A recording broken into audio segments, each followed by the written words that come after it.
Preciso te atualizar agora sobre as dívidas do Vasco com empresários. Nessa semana o Fábio Melo foi a um podcast para reclamar de 700 mil reais que ele ainda não recebeu da comissão do Watson. Detalhe importante, essa dívida que o Vasco tem para com o Fábio Melo nem faz parte de um valor de 30 milhões de reais em comissões que o Vasco já reconheceu na justiça que deve somente para empresários. Os números constam da lista de credores entregue pelo clube à juíza responsável pela recuperação judicial vascaína. Separei os empresários que mais têm a receber do Vasco da Gama. De acordo com esse documento, Carlos Leite lidera esse ranking com quase 8 milhões de reais. Na sequência aparece o André Cury com 7 milhões de reais. Juliano Bertolucci tem 3 milhões e 300 mil para receber, Eduardo Uran mais 3 milhões de reais. Paulo Pitombeira 2 milhões e 200 mil, Cláudio Guadanho, 1 milhão e 700 mil reais. Vasco da Gama que vai em busca de reforços no mercado, a prioridade para encontrar um zagueiro. Nino e R. Minas são nomes complicados, muito difíceis. Além de atacante de velocidade, Andrés Gomes está nos planos, atacante colombiano que joga no futebol francês. O André Ataíde pedindo as novidades do Vasco. O André é a maior do dia, foi publicada pelo Flávio Dias, do Atenção Vascaínos, meu amigo Flávio, o FD, eu chamo ele de FD. Ele contou que há um investidor, um cara de muita capacidade financeira, que já se acertou há mais ou menos 15 dias com o Vasco para a obtenção do potencial construtivo de São Januário. Ele vai dar uma grana para o Vasco, que vai permitir ao Cruz Maltino fazer boa parte da reforma do estádio. E em troca desse potencial construtivo, esse investidor, que é do ramo de construção civil, pretende comprar um terreno e explorar o direito de construção lá no Rio de Janeiro, tá bom? Tem alguma contratação próxima no Vasco, Thalys? Algumas tentativas, né? Sobre zagueiros, os nomes do Nino e do Yerry Mina foram especulados, não acredito que nenhum dos dois vá avançar, são nomes muito difíceis. O Nino avaliado em 8 milhões de euros, o Mina renovou recentemente o contrato com o Cagliari. Talvez a negociação não mais fácil, mas que pode acontecer, aquela do Andrés, né, que joga no Lille. Só pegar detalhe, não, peraí. Quer ver? Ó? Acho que é Rennes da França. Estou pegando aqui nas minhas anotações. Peraí. Andrés Gomes. Esse é um atacante colombiano de 22 anos de idade. Não é um namoro novo do Vasco com o Rennes. Num primeiro momento, o Rennes era absolutamente reticente em relação a negociá-lo. Agora, diante da falta de propostas por esse atleta, o Rennes já topa conversar com um pouco mais de atenção com o Vasco. Ele havia sido comprado na temporada passada do Real Salt Lake, dos Estados Unidos, operação de 10 milhões de euros. Acontece que essa primeira temporada na França não foi boa. 19 jogos, só 3 gols. Boa noite, Nicola. Já falou do Vasco? Se puder, faz um resumão, abraços. Vamos lá, Alessandro. A busca por um zagueiro segue muito complicada. Nem Nino, nem Mina parecem ser negócios viáveis dentro da realidade financeira do Vasco. Vasco que admite problemas financeiros pesados. A boa notícia da sexta-feira foi a informação trazida pelo Flávio Dias de que um cara do mercado de construção civil fechou um acordo com o Vasco para compra do potencial construtivo de São Januário. Ele pretende usar esse potencial construtivo numa obra que ele pretende fazer no Rio de Janeiro, tá? E a negociação já está bem avançada, já assinaram um memorando de entendimentos e ele tem um prazo de 60 dias para desistir do negócio. Já foram 15 dias e até agora há muita expectativa de que esse acordo seja confirmado, tá bom? O noticiário vascaíno para você. E vamos trazer as novas datas do Campeonato Brasileiro, Copa do Brasil. CBF também marcou um jogo atrasado do Vasco. Saíram as rodadas de 19 a 22 da Série A. E, além disso, vamos trazer também informações a respeito da vida financeira do Vasco e falar do time que pega o Internacional. Vamos lá? Muito bem, minha gente, vamos lá. Vamos começar, então, falando de datas. Porque Série A tinha um jogo atrasado do Vasco com o Juventude, ele já tem data, será no dia 20 de agosto, 19 horas, no estádio Alfredo Jaconi. Ainda na Série A, a CBF liberou a 19ª rodada, o Vasco vai jogar na 19ª até a 22ª, sempre aos domingos, tá? Então, 19ª rodada, 10 de agosto, domingo às 4, Vasco e Atlético Mineiro em São Januário. Na 20ª rodada, dia 17, domingo 4 da tarde, Santos e Vasco na Vila Belmiro. Dia 24 de agosto, a rodada de número 21, 16 horas, Vasco e Corinthians em São Januário. E na 22ª rodada, no dia 31 de agosto, domingo 20 e 30, vão jogar Sport e Vasco lá em Pernambuco. Na Copa do Brasil, A CBF teve que alterar vários jogos a pedido da TV, que é a detentora dos direitos por causa da Copa Sul-Americana. Então, Vasco e CSA será no dia 7 de agosto, 8 da noite em São Januário. CRB Cruzeiro também no dia 7, 19h30 em Maceió. Galo e Flamengo em Belo Horizonte no dia 6 de agosto, 19 horas. Palmeiras e Corinthians será no dia 7, às 21h30. Fluminense Internacional no dia 6 de agosto, 21h30 no Maracanã. E Retrô e Bahia no dia 6 de agosto, 19h30 na Arena Pernambuco. Gente, vamos falar aqui do time, né? Porque o Vasco vai contar com a volta do Lucas Freitas, recuperado da gripe, mas não terá o João Vitor suspenso pelo terceiro amarelo. Tudo indica que o Hugo Moura será improvisado ali na zaga, como o Fernando Diniz fazia com o André lá no Fluminense, né? Léo Jardim, Paulo Henrique, Hugo Moura ou Maurício Lemos, Lucas Freitas e Lucas Piton, Jair, Tietê, Nuno Moreira e David, Rayan e Verrete. É o provável Vasco para pegar o Inter no Beira-Rio, precisando da vitória. Ainda repercutindo a longa entrevista concedida pelo Pedrinho e seus diretores também, deixa eu trazer aqui o Carlos Amodeu, que é o CEO do Vasco, falando de como encontrou as finanças vascaínas. Não viu? Curte aqui agora.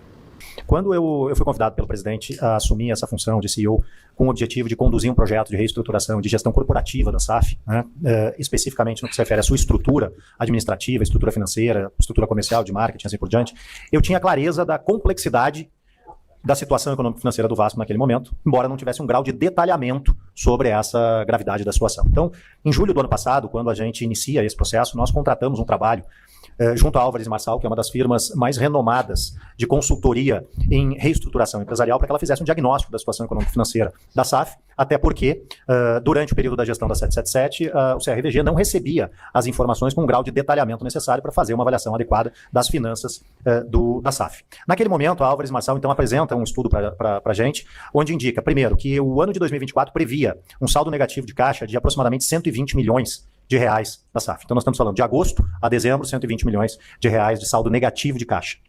Aumentando esse saldo negativo de caixa em 2025, ano que nós estamos, para cerca de 450 a 470 milhões de reais de caixa. Chegando em 2029, 2030, em incríveis 900 milhões de reais de saldo negativo de caixa. Quem está dizendo isso não é o Carlos Amodeu, não é o presidente Pedrinho, não é o Felipe Carregal. Quem diz isso é o estudo da Álvares Marçal, uma das firmas mais renomadas no mundo em reestruturação empresarial. E naquele momento ela indica a necessidade de implantação urgente e inadiável de um amplo processo de reestruturação do Vasco como um todo, para garantir a sobrevivência do Vasco e para garantir minimamente a organização e a estruturação de processos internos dentro do Vasco, para que, eventualmente, o novo investidor venha a assumir o Vasco e dar continuidade a esse processo. E de lá para cá, a gente vem fazendo um trabalho intenso, baseado em alguns pressupostos fundamentais. O primeiro deles é a manutenção das nossas obrigações correntes rigorosamente em dia, e eu posso atestar para vocês que todos os nossos compromissos correntes eles estão sendo quitados rigorosamente em dias, seja com um grupo de atletas, seja com fornecedores, seja com os demais profissionais da SAF, seja com os clubes com os quais a gente transacionou durante o nosso período de gestão pós-RJ, principalmente, né?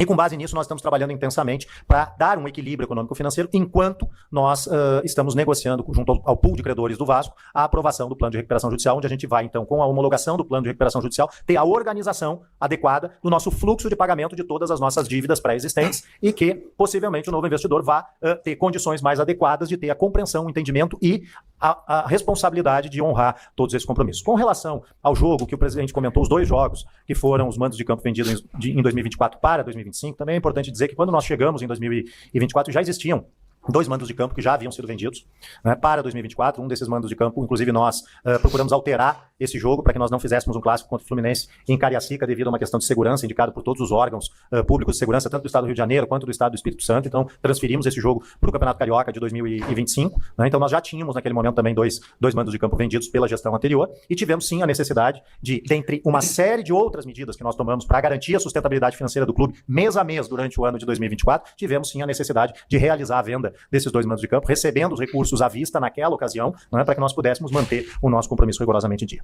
Mas isso não significa dizer que a gente não deveria investir em jogadores. Nós falamos sobre isso publicamente, inclusive no ano passado, de que nós teríamos um orçamento em 2025 que iria prever investimentos em atletas. Investimentos na ordem de 30 milhões de reais para fins de fluxo de caixa de pagamento em 2025. Quando eu falo fluxo de caixa de pagamento em 2025, eu não estou dizendo que nós limitamos as nossas contratações em 30 milhões de reais no valor das transferências, mas sim que o valor das transferências que devem ser pagas em 2025 totalizem no máximo 30 milhões de reais. Que é muito pouco para o futebol. Para você competir é muito pouco. Sim, e nós estamos cumprindo isso rigorosamente. diferente. Né? A contratação do Thiago Mendes, ela já preenche um pressuposto diferente. Primeiro, um pressuposto técnico, que é avaliado pelo Departamento de Futebol. O presidente já disse que nós tínhamos uma visão e um olhar para esse atleta muito antes da renovação do próprio Léo Jardim. E ele é um atleta que ele, primeiro, na visão do Departamento de Futebol, ele qualifica o grupo de titulares, e quando eu falo grupo de titulares e não os 11 titulares, eu vou colocar os 15, 16 atletas que costumeiramente jogam nas partidas. Então ele é um atleta que, pelo seu nível de atuação histórica e pelas perspectivas que a gente vê nele, ele vai aumentar a qualidade desse grupo de atletas que atua habitualmente, e ele não tem um custo de transferência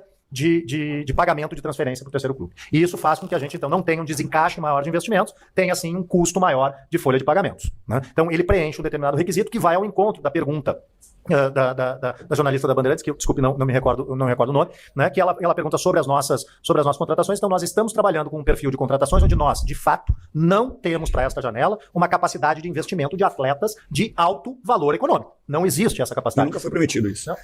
Só complementando um ponto, por exemplo, a gente teve oportunidade, a gente precisa, obviamente, de dinheiro, mas esse ano a gente está se reestruturando de uma forma muito melhor das dificuldades do ano de 2024. Né?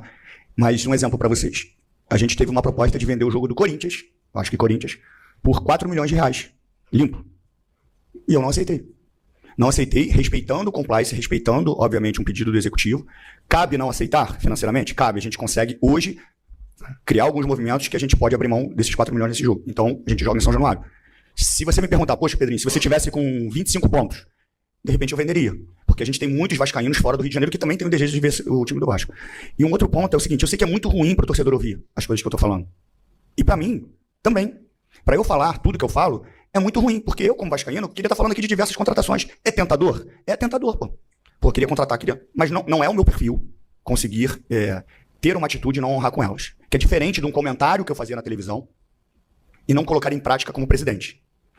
Quando eu faço um comentário na televisão e como presidente eu tenho uma atitude diferente, eu não sou mau caráter por isso. Inclusive eu tive a humildade de reconhecer que aqui na cadeira, realmente, eu tenho que ter atitudes diferentes do que eu imaginava como comentarista. Eu tiro aqueles comentários? Não, eu continuo com aquelas convicções? Continuo. Só que eu não consigo executá-las na hora que eu quero. Eu acho que em algum momento eu vou conseguir colocar em prática. Eu nem te respondi, acabou que você falou Estou misturando os assuntos que eu não gosto de deixar a resposta, de pergunta sem resposta. Você falou sobre a incoerência na questão do modelo de jogo de treinadores. Me lembra depois para eu voltar para não te deixar sem resposta? Então, só para terminar, esqueci o nome da menina. Gabriela, desculpa. Eu poderia ter aí responsabilidade e uma autoproteção de fazer contratações e não pagar, pô. Primeiro, eu ia ter um conflito dentro do elenco, que eu não pago salário e contrato. E segundo, eu estaria fazendo práticas que não são condizentes com o que eu penso e com gestões anteriores que levaram o Vasco a esse estado financeiro caótico. Então, assim, e a gente tá vendo clubes aí, tá? Clubes com possivelmente muito dinheiro tendo problema com saída de jogadores e clubes que apostaram ano passado em grandes investimentos e estão sofrendo esse ano. É doído, porque ao mesmo tempo que a gente está no processo de reestruturação, os nossos rivais aqui estão competindo, estão disputando, aí isso gera uma raiva muito maior nas pessoas. Eu só quero que as pessoas, quando parem aquela emoção do resultado, da dificuldade, que elas tenham a racionalidade. Eu também queria estar no Mundial, eu também queria estar disputando títulos. Eu acho que isso vai chegar, mas entendo a realidade. E não é desespero, não. A gente vai passar por esse processo e a gente vai colher bons frutos. A gente quer ser competitivo, a gente não quer passar sufoco, a gente quer lutar lá em cima. Tudo isso é o que eu desejo, mas eu não vou contar mentira para o torcedor. Não vou. O único ponto que eu falei e acabou que eu não cumpri, foi a questão do potencial construtivo, porque não estava assinado. E eu assumi isso. Eu tinha que esperar assinar. E acabou que não assinou, e eu prometi uma coisa e não cumpri. E reconheci, foi uma experiência para mim, cara, só falar depois que tiver assinado. Com relação à coerência dos treinadores, todo mundo sabe o modelo, o perfil, até pelos comentários que eu fazia, do que eu queria. Só que eu tinha que entender que naquele momento a gente estava financeiramente sem dinheiro, eu identifiquei outros aspectos, não só do jogo, que a gente precisava no elenco, e olhando para o cenário de treinadores, eu não encontrava o que eu acreditava sobre futebol. Então eu tinha que ter a percepção naquele momento e trazer um treinador, obviamente, com outras características, não só do jogo, que eu achava naquele momento que poderia agregar. Então, assim, era um comentário que se eu tivesse na televisão hoje eu faria diferente, né? Porque na televisão eu falava assim, pô, a gente sai da água para o refrigerante. Só que se a água não está dando certo, também eu vou sair da água para outra água. Então é uma coisa que eu reflito também. Então, assim, sai da água, eu vou para um outro modelo. Mas, na realidade, o modelo que eu sempre gostei, eu acho que está muito claro para vocês, é um modelo que a gente marca alto, que a gente pressiona, que a gente consegue um número bom de finalizações. Presidente, só para complementar um pouquinho, só para fechar a questão financeira, porque eu acho que aqui é importante eu trouxe números bastante negativos e bastante pesados que foram trazidos pela Álvares Marçal naquele estudo, só que eu também preciso trazer uma situação que é a seguinte: nós, com todas as implementações que nós estamos fazendo, com todo o processo de reorganização que nós estamos fazendo, está baseado em alguns pilares importantes. O primeiro deles é aumento de receitas. A gente, ao longo do segundo semestre do ano passado, a gente trabalhou intensamente para aumentar as receitas do clube. Quando nós assumimos a gestão, nós praticamente não tínhamos patrocínio patrocinadores no clube, além do patrocínio master da Betfair, o patrocínio do BMG, que todos os recursos já tinham sido antecipados anteriormente. Nós capturamos uma série de novos patrocinadores no segundo semestre do ano passado, seja através da Viva Sorte, através da MotoChef, através do Zé Delivery, né? Então nós tivemos uma série de outros patrocínios, incrementamos bastante com a chegada do Coutinho o programa sócio-torcedor, tivemos mais receitas de desempenho desportivo por conta da progressão na Copa do Brasil até a semifinal. Fizemos uma série de racionalizações de custos e despesas que nos permitiram, então, não terminar o ano com aqueles 120 milhões de reais negativos que foram apontados no estudo da Álvares e Marçal e terminados o ano de forma equilibrada, também beneficiados pela medida cautelar antecedente, né, e o processo de mediação que nós conduzimos. De lá para cá, a gente vem trabalhando intensamente no processo de recuperação judicial. Primeiro trimestre no intuito de preparar o processo de recuperação judicial, encaminhar o processo de recuperação judicial em juízo, apresentar em maio desse ano o plano de recuperação judicial. Agora nós estamos em negociação com o pool de credores, buscando no segundo semestre termos a aprovação do nosso plano de RJ. Com relação à projeção financeira desse ano, nós temos a projeção financeira desse ano completamente mapeada, né, e nós podemos dar a tranquilidade para o torcedor, ou conforto para o torcedor, ou não aumentar a preocupação do torcedor, de que os nossos compromissos continuarão sendo pagos rigorosamente em dia. Então nós temos todo o planejamento financeiro organizado para que o ano de 2025 ocorra normalmente. Temos capacidade financeira para fazer grandes investimentos nessa janela? Não temos capacidade financeira para fazermos grandes investimentos nessa janela. Isso significa dizer que nós não vamos trazer atletas assim como trouxemos o Thiago Mendes? Provavelmente não vai significar isso. Nós vamos buscar alternativas, seja através de atletas livres, seja através de empréstimos, seja através de negociações pontuais que o mercado possa nos oferecer enquanto a janela estiver aberta e que estejam alinhados com a política e a filosofia de futebol da nossa comissão técnica. Eu acho que é importante levar essa mensagem também para o torcedor de que nós temos esse planejamento financeiro para esse segundo semestre, todo ele mapeado e que está tudo sob controle, que nós não vamos ter um sobressalto relevante, que não há motivo para grande desespero em relação a isso. Aí então o CEO do Vasco, Carlos Amodeu, falando a respeito da vida financeira do Vasco da Gama e, segundo meu amigo Flávio Dias, né, do canal Atenção Vascaínos, o Vasco está encaminhando bem a venda do potencial construtivo para fazer novamente o estádio de São Januário. Inclusive conseguiu com a prefeitura e os vereadores aumentar o valor do metro quadrado da obra e com isso um investidor, pessoa física, vai comprar esse terreno na Barra da Tijuca. Então é isso, rapaziada. Ficamos aqui com aquele giro de notícias do Vasco da Gama, últimas exclusivas do maior clube brasileiro. Se você ficou no vídeo até agora, não esqueça, em hipótese alguma, jamais de ficar aqui atento nas últimas notícias do maior clube brasileiro, que a gente fala do Vasco da Gama. Então, rapaziada, a gente vai ficando por aqui. Um grande abraço no seu coração, não segue pra mais. Até o próximo vídeo. Levanta aí do sofá e vamos que vamos pra cima. Fui!